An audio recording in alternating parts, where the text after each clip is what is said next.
ناظرین، آج ہم جس شخصیت کے بارے میں بات کرنے جا رہے ہیں وہ مغلیہ سلطنت کے بانی امیر تیمور ہے۔ جیسا کہ پچھلے 2 ایپیسوڈ میں آپ نے دیکھا کہ ہم نے سلطنت عثمانیہ کی بنیاد اور سلجوق سلطنت کے آغاز کے دور کے بارے میں ذکر کیا، تو آج ہم مغلیہ سلطنت جو کہ ایشیائی سلطنت تھی مسلمانوں کی، اس کے بانی امیر تیمور کے بارے میں بات کریں گے۔ امیر تیمور 14ویں صدی کا ایک بہت بڑا فاتح، جنگجو، بہادر، نڈر لیکن ایک جابر حکمران تھا۔ اس کا تعلق ترک منگول قبیلے سے تھا۔ امیر تیمور اپنے دور میں تیموری سلطنت کا بانی تھا، جس میں وسطی ایشیا کے ممالک Uzbekistan, Tajikistan, Turkmenistan, Hindustan, Afghanistan اور ایران، یہاں سے لے کر ترکی تک کا علاقہ اس کی سلطنت میں آتا تھا۔ 44 لاکھ مربع میل پر حاکم یہ شخص ترک اور منگول قبیلے سے تعلق رکھتا تھا۔ امیر تیمور 9 اپریل 1336 عیسوی کو موجودہ ازبکستان کے شہر سبز یعنی کش میں پیدا ہوا۔ امیر تیمور کا تعلق ترک منگول قبیلے برلاس سے تھا، جو کہ اسلامی اقدار اپنا چکا تھا اور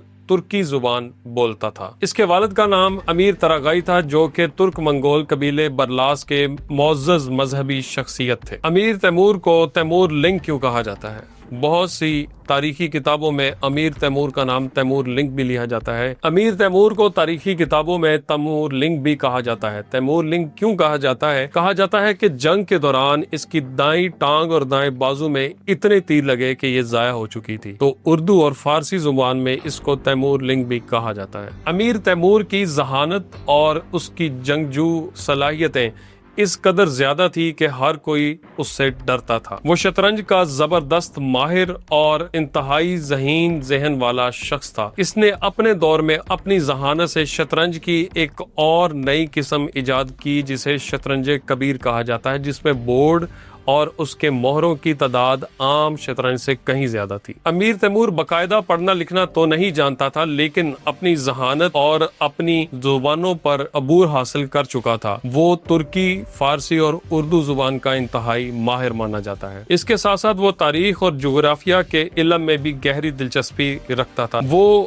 دشمن کو فتح کرنے سے پہلے دشمن کو مکمل طور پہ ڈرا کر اس کے حوصلے پست کر دیا کرتا تھا۔ زیادہ تر جنگوں کے دوران وہ کسی علاقے کو فتح کرنے سے پہلے اس کے ارد گرد کے علاقوں میں قتل و غارت کر کے اس شہر کے باہر انسانی کھوپڑیوں کے مینار بنا دیا کرتا تھا، جس سے اس علاقے کے لوگوں کے حوصلے پست ہو جاتے اور وہ اپنے آپ ہتھیار ڈال دیا کرتے تھے۔ امیر تیمور نے 1370 میں سمرقند پر مکمل قبضہ کر کے خود کو حکمران ظاہر کیا۔ امیر تیمور کی سلطنت اس کے دور میں 44 لاکھ مربع میل پر پھیلی ہوئی تھی، جو کہ اس دور کی بڑی بڑی سلطنتوں میں سے ایک تھی۔ امیر تیمور نے وسطی ایشیا کے ممالک جیسے افغانستان، تاجکستان، پاکستان، ہندوستان اور یہاں تک کہ آذربائیجان اور ترکی یعنی سلطنت عثمانیہ کے بہت سے علاقوں پر فتح حاصل کر لی تھی۔ امیر تیمور کا منگولوں سے کیا تعلق تھا، آج آپ کو یہ بتانا جا رہے ہیں۔ امیر تیمور منگول نژاد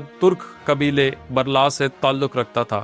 یہ وہ قبیلہ تھا جو کہ کبھی چنگیز خان کے جنگجو رہا کرتے تھے، لیکن اسلام قبول کرنے کے بعد انہوں نے جنگوں سے اور اس کی فوج سے علیحدگی اختیار کر لی اور مذہبی رجحان حاصل کیا۔ امیر تیمور کو اپنی حکومت کے دوران ایک سیاسی چیلنج کا بھی سامنا رہا۔ چنگیز خان کے اصولوں کے مطابق کوئی شخص جو اس کے خاندان سے تعلق نہیں رکھتا وہ خان کا لقب استعمال کرنے کا حقدار نہیں تھا۔ امیر تیمور نے اپنے نام کے ساتھ خان کا لقب لگانے کے بجائے امیر یا کورگن یعنی داماد کا لفظ استعمال کیا۔ داماد کا لفظ اس لیے استعمال کیا کیونکہ اس کی بیوی چنگیز خان کی نسل سے براہ راست تعلق رکھتی تھی۔ اب آپ سوچتے ہوں گے کہ مغلیہ سلطنت کا امیر تیمور سے کیا تعلق تھا۔ مغلیہ سلطنت کی بنیاد رکھنے والا بادشاہ ظہیر الدین بابر براہ راست امیر تیمور کی 5ویں نسل سے تعلق رکھتا تھا۔ ظہیر الدین بابر کے والد عمر شیخ مرزا براہ راست امیر تیمور کے پوتے کی نسل سے تعلق رکھتے تھے۔ یہی وجہ ہے کہ ہندوستانی مغل خود کو مغل کی بجائے تیموری لکھنا زیادہ پسند کرتے تھے، تو لہٰذا امیر تیمور مغلیہ سلطانوں اکبر، بابر، شاہجہاں اور ان جیسے دیگر مغل سلطانوں کا آباء و اجداد مانا جاتا ہے۔ آپ امیر تیمور کے بارے میں کیا جانتے ہیں؟ کمنٹ باکس میں ضرور بتائیے گا۔